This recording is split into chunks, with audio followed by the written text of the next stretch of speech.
Which brings me to Trump's speech on the 4th. I think this was a barn burner. I really think this was an important speech and a massive gear change towards re-election. Obviously, we know all the other things that are there, but can we just show a couple of things that he said in this speech, and I'll get your take on it. First, his take on the extreme radical left. We are now in the process of defeating the radical left, the Marxists, the anarchists, the agitators, the looters, and people who, in many instances, have absolutely no clue what they are doing. Hallelujah. He talks too about the importance of protecting freedoms for all people of all races. We will never allow an angry mob to tear down our statues, erase our history, indoctrinate our children, or trample on our freedoms.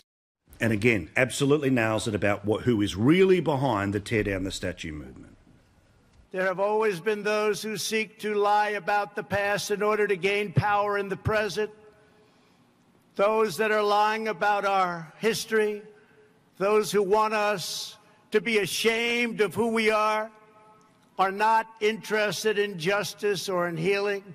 Their goal is demolition. Now, you know, Joe Hockey, everything he said was an absolute statement of the world as we know it to be. Yet, of course, the heads exploding from all the partisans on television, from the supposedly straight news to the idiots on Twitter. That's exactly what you want a president to say. Well, that's right. Exactly right. But people just, you know, they form an opinion about Donald Trump. Most of them have never met him, never engaged with him, never spoken to him about these sorts of issues. I had someone say to me emphatically yesterday, Donald Trump's a racist. And I said, well, in my engagements with Donald Trump, that couldn't be further from the truth. I've never seen any evidence of that. But they couldn't be convinced otherwise.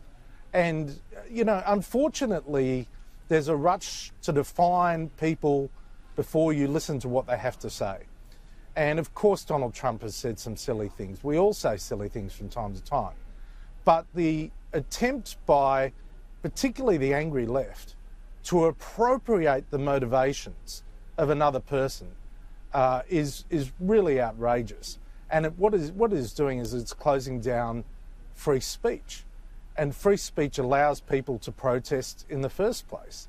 And yet the people that are protesting are effectively trying to close down any future generation that has a differing view. It's really appalling. And I hope Australia doesn't get to that point, Paul.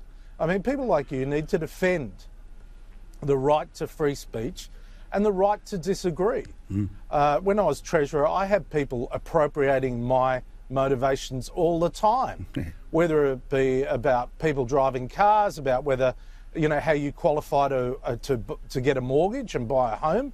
I mean, I had this angry mob that would just jump on me and say my motivations were all about crushing the poor. What complete crap.